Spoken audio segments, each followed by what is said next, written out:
नमस्कार दोस्तों। आज की कहानी का शीर्षक है सोया भाग्य। एक व्यक्ति जीवन से हर प्रकार से निराश था।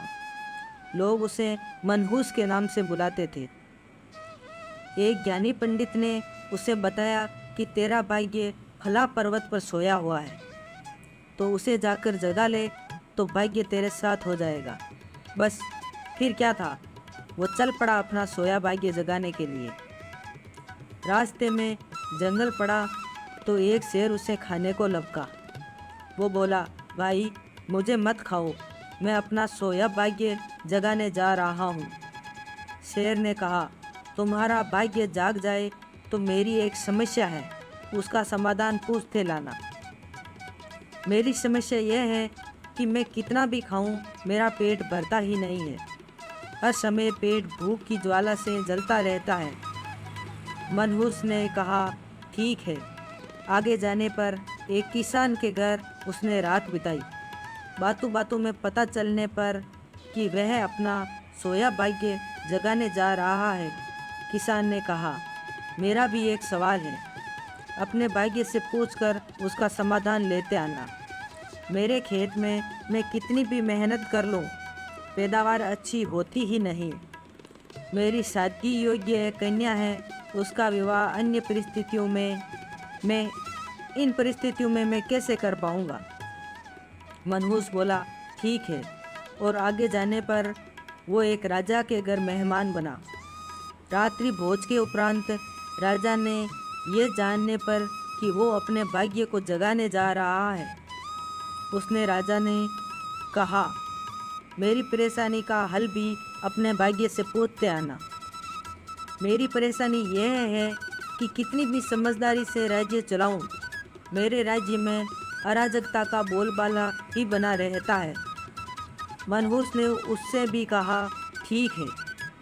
अब वो पर्वत के पास पहुंच चुका था। वहां पर उसने अपने सोए भाग्य को झिझोड़ कर जगाया।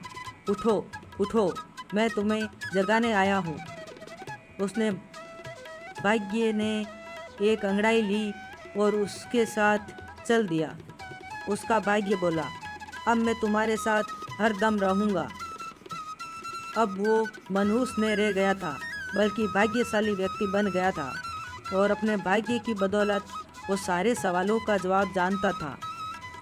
वापसी यात्रा में वो उस राजा का मेहमान बना और राजा की परेशानी का हल बताने हुए वो बोला, चूँकि तुम एक स्त्री हो और पुरुष वेश में रहकर राजकाज संभालती हो, इसलिए राज्य में अराजकता का बोलबाला है।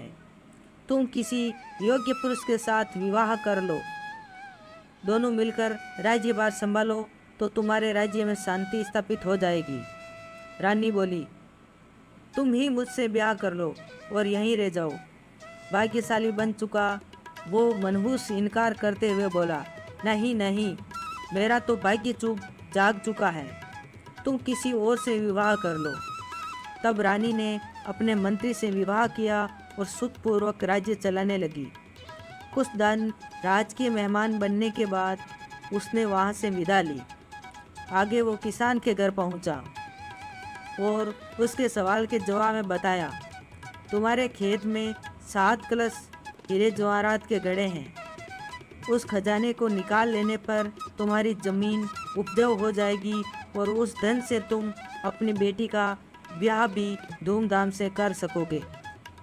किसान ने अनुग्रहित होते हुए उससे कहा कि तुम्हारा शुक्रगुजार हूँ, तुम ही मेरी बेटी के साथ ब्याह कर लो। पर भाग्यशाली बन चुका वह व्यक्ति बोला, नहीं नहीं, मेरा तो भाग्योदय हो चुका है, तुम कहीं और अपनी सुंदर कन्या का विवाह करो। किसान ने उचित वर देकर अपनी कन्या का विवाह किया और सुखपूर्वक रहने लगा।